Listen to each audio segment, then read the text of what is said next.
They have drawn a formula. ಆ ಫಾರ್ಮುಲಾದಲ್ಲಿ ಭಾರತಕ್ಕೆ 26% ಬರ್ತಾ ಇದೆ. ಕರೆಕ್ಟ್. ಯಾಕಂದ್ರೆ ಈ depends on Bharat also. But globally ನನ್ನ ಪ್ರಕಾರ ಇವತ್ತು ವಿಶ್ವ ಮಟ್ಟದಲ್ಲಿರ್ತಕ್ಕಂಥ ಆರ್ಥಿಕ ಸಂಸ್ಥೆಗಳಿದಾವಲ್ಲ, ಅವುಗಳು ದುರ್ಬಲವಾಗ್ತವೆ.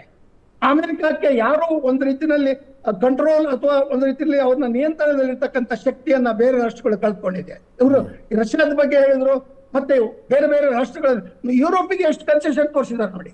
ಇಸ್ರೇಲಿಗೆ 17% ಫಾರ್ ಇಸ್ರೇಲ್. ಅದರ ಅರ್ಥ ಏನು? They have got very good and understanding between balance of trade agreement. So ಆ ಮಟ್ಟದಲ್ಲಿ ನಾವು ಯೋಚನೆ ಮಾಡಬೇಕು. ಈ ಯುರೋಪಿಯನ್ ರಾಷ್ಟ್ರಗಳು, ಇಸ್ರೇಲ್ ಮುಂತಾದ ರಾಷ್ಟ್ರಗಳು ಯಾವ ತಂತ್ರ ಅಥವಾ ನೀತಿಯನ್ನ, ಸ್ಟ್ರಾಟಜಿಯನ್ನು ಅನುಸರಿಸಿದಾವೆ, ನಮ್ಮ ದೇಶದ ಮೂಲಕ ಅದನ್ನು ಹೇಗೆ ಮಾಡಬಹುದು ಎಂತಕ್ಕಂಥದ್ದು ಪ್ರತಿಯೊಂದು ರಾಷ್ಟ್ರವೂ ಇಂಟ್ರಾಸ್ಪೆಕ್ಷನ್, ಆತ್ಮಾವಲೋಕನ ಮಾಡಿಕೊಳ್ಳಿಕ್ಕೆ ಇದು ಒಂದು ರೀತಿಯಲ್ಲಿ ಚಾಲೆಂಜ್ ಅಂತ ಹೇಳಿದ್ರು. It's an opportunity also. ನನ್ನ ಪ್ರಕಾರ it's an opportunity to make the corrections in the international trade agreement and balance of trade etcetera. Vishwanath ಭಟ್ರೆ, ಭಾರತದ ಅಪ್ರೋಚ್ ಸರಿಗಿದೆಯಾ ಈ ವಿಷಯದಲ್ಲಿ? ತುಂಬ ಚೆನ್ನಾಗಿದೆ ಸರ್. ನಾನೊಂದು ಹೇಳ್ತೀನಿ, ನಮ್ಗೆ ಎಷ್ಟು ಲಾಸ್ ಆಗುತ್ತೆ?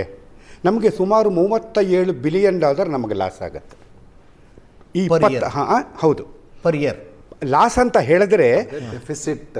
ನಾನು ಹೇಳೋದು ನಷ್ಟ ಅಲ್ಲ. ಇವತ್ತು ಶೇರ್ ಮಾರ್ಕೆಟ್ ನಾಳೆ ರಿಕವರಿ ಆಗಿಬಿಡ್ಬೋದು, ಹಾಗಲ್ಲ. $37 ಬಿಲಿಯನ್ ನಮ್ಮ GDP-ನಲ್ಲಿ ಕಡಿಮೆ ಆಗುತ್ತೆ. ನಮ್ಮ GDP ಈ ಸಲ $4.1 ಟ್ರಿಲಿಯನ್ ಅಂದರೆ 0.7% GDP ಕಮ್ಮಿ ಆಗುತ್ತೆ. ಇದು ಒಂದು ಯೋಚನೆ. ಅಲ್ಲವರು ಇನ್ನೊಂದು ಹೇಳಿದ್ದಾರೆ, ನಾವು ಇದು ಒಂದು ಯುಫೋರಿಯಾ ಟೈಮು.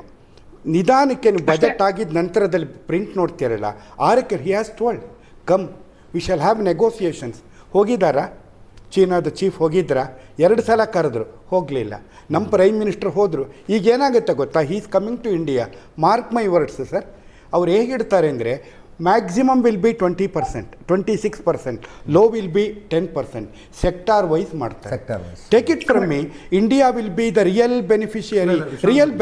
ಬಿಟ್ಟು ನೋಡಿ, ಅನೇಕ ಸಂದರ್ಭದಲ್ಲಿ ನೀವು 24ರ ಚುನಾವಣೆಗೆ ಮುಂಚೆ BJPಯವರು ಟ್ರಿಲಿಯನ್ ಅಂತೆಲ್ಲ ಎಕಾನಮಿ ಬಗ್ಗೆ ಮಾತಾಡ್ತಾ ಇದ್ರಿ. ಜನಸಾಮಾನ್ಯನಿಗೆ ಹಿಟ್ ಆಗೋದೇನು ಗೊತ್ತಾ? ನನ್ನ ಮಗ ಮನೆಯಲ್ಲಿ ನಿರುದ್ಯೋಗಿ ಆಗ್ತಾನ, ನನ್ನ ಸಾಮಾನು ಕೊಳ್ಳಿಕ್ಕೆ ನಾನು ಹೋದಾಗ ಬೆಲೆ ಏರಿಕೆ ಆಗುತ್ತಾ? ಅದು ಜನಸಾಮಾನ್ಯನ ಹಿಟ್ ಮಾಡೋದು. ನೀವು ಆ ಟರ್ಮ್ಸ್ ಅಲ್ಲಿ ಹೇಳಿ. ಈಗ ನಮಗಿರ್ತಕ್ಕಂಥ ಆತಂಕ, ನಾವೇನು ಎಕನಾಮಿಸ್ಟ್ ಅಲ್ಲ, ನಮಗಿರ್ತಕ್ಕಂಥ ಆತಂಕ ಏನು? ಬೆಂಗಳೂರಿನಲ್ಲಿರ್ತಕ್ಕಂಥ ಕಾಲ್ ಸೆಂಟರ್ ಜಾಬ್ಸ್ಗಳು ಹೋಗ್ತಾವ. ನಮಗಿರ್ತಕ್ಕಂಥ ಸರಿ, ಇದು ನಮ್ಮ ಕೈನಲ್ಲಿ ಇರುವಂತದ್ದು. 26%, 32% ನಾನು ನೀವು ಹೇಳ್ತಿರೋದು ನಾನು ಒಪ್ಕೋತೀನಿ. ನಾನು ಹೇಳ್ತಿರೋದು ಏನು ಅಂದರೆ, ಇದು ಮೋದಿ ಕೈನಲ್ಲಿ ಇದೆಯಾ? ಇಲ್ಲ, ಅಂದರೆ ಇದು ಅವ್ರ ಕೈನಲ್ಲಿದೆ. ಇದರಿಂದ ನಮಗೆ ಬೆನಿಫಿಟ್ ಹೇಗಾಗುತ್ತೆ ಅಂದರೆ, ಈಗ ನೋಡಿ, ತಾವೇ ನೋಡಿದ್ದೀರಾ, GCC ಅಂತ ಬರ್ತಾ ಇದೆ, global capability centres. Most of the things, all fortune 500 companies ಅಲ್ಲಿ ಕಾಸ್ಟ್ ಕಟ್ಟಿಂಗ್ ಮಾಡಬೇಕಾ? ಇಂಡಿಯಾಕ್ಕೆ ಬರ್ತಾ ಇದ್ದಾರೆ ಸರ್. ಇದರಲ್ಲಿ ಸಾಕಷ್ಟು ಅಡ್ವಾಂಟೇಜಸ್ ಇದೆ. ಇವರು ಒಂದಷ್ಟು ಕಾಸ್ಟ್ ಕಟ್ಟಿಂಗ್ ಹೋಗಬೇಕು. ನಾನು ಹೇಳ್ತೀನಿ, ಟೆಕ್ಸ್ಟೈಲ್ಸ್ನಲ್ಲಿ you take it from me sir, ನಮ್ಮ ಇನ್ನೊಂದು 2 ಇಯರ್ಸ್ನಲ್ಲಿ ಮಿನಿಮಮ್ ಅಂದರೆ ಡಬಲ್ ಟ್ರಿಪಲ್ ಆಗುತ್ತೆ ನಮ್ಮ ಚೈನಾ ಹೊಡೆತ ಬೀಳುತ್ತೆ, ನಮ್ಗೆ ಲಾಭ ಆಗುತ್ತೆ ಅನ್ನೋ ಭರದಲ್ಲಿ ಡೊನಾಲ್ಡ್ ಟ್ರಂಪ್ ಈ ನಿರ್ಧಾರ ಬರೀ ಚೈನಾನ ಹಿಟ್ ಮಾಡೋದು ಅಂತ ನನಗೆ ಅನಿಸ್ತಾ ಇಲ್ಲ.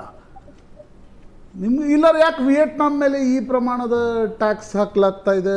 ಬಾಂಗ್ಲಾದೇಶದ ಕೆಲವು ದೇಶಗಳ ಹೆಸರುಗಳನ್ನು ನಾವು ಇನ್ನೂ ತನಕ ಕೇಳೇ ಇಲ್ಲ. ಕೆಲವು ದೇಶಗಳಲ್ಲಿ ಜನಸಂಖ್ಯೆ 2,000 ಇದೆ ಅಂತ, ಯಾವುದೋ ಐಲ್ಯಾಂಡ್ಗಳು. ಸರ್, ಅದೇನು ಗೊತ್ತಾ, ಅವ್ರ ಮೇಲೆ ಲೆಕ್ಕ ಇರೋದಿಲ್ಲ ಅದು. ಅದೇನು ಅಂದರೆ, he want to show impartial. ನೀವು ಆವಾಗ ಒಂದು ಮಾತು ಹೇಳಿದ್ರಿ, ಅವ್ರನ್ನ ನನಗನ್ಸೋದೇನು ಅಂದರೆ, ಇದು ಆ್ಯಕ್ಚುಲಿ ಬಿಲೋ ದ ಕಾರ್ಪೆಟ್ ಹೇಳಿದರೆ 2027 ಹೊತ್ತಿಗೆ China is going to control even technology wise. ಮೊನ್ನೆ ಡೀಪ್ ಸೀಕ್ನಲ್ಲೇ ನೋಡಿದ್ದೀರಾ, ನಿಮಗೆ America will not have that dominant strength. This is the way it want to control. This is one. There will be so many other things. ನೀವು ಹೇಳ್ದಂಗೆ, will this geo economic challenges will it lead to geo political? May be. ನೀವು ಆವಾಗ ಹೇಳಿದ್ರಿ sir, ಇವೆರಡು interlinked. It is not as simple. ಇದು ನಮ್ಮದು ಕಡ್ಡಿಗೆ ಹೇಗೆ ಕಾಣುತ್ತೆ ಅಷ್ಟು ಸರಳವಾಗಿಲ್ಲ ಇದು. ಬಟ್ ಇದರಿಂದ ಯಾರಿಗಾದರೂ ಬೆನಿಫಿಟ್ ಆಗೋ ದೇಶ ಇದ್ದರೆ ಅಗ್ರಸ್ಥಾನದಲ್ಲಿ ಭಾರತ ಇದೆ.